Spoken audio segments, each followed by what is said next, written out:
How to choose key topics in NotebookLM and mobile. Here's how. First, launch any web browser on your device and search for the NotebookLM in the search bar. Navigate to the notebook that contains the uploaded sources. NotebookLM will automatically generate a summary highlighting key points and important topics. This saves time and makes content review more efficient.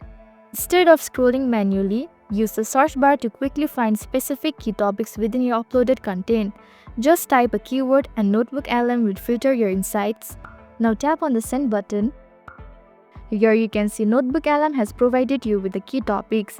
If you need further clarification, NotebookLM can suggest follow-up questions based on your key topics, guiding you toward a deeper understanding. To easily access the valuable insight later, tap on the pin icon next to our response.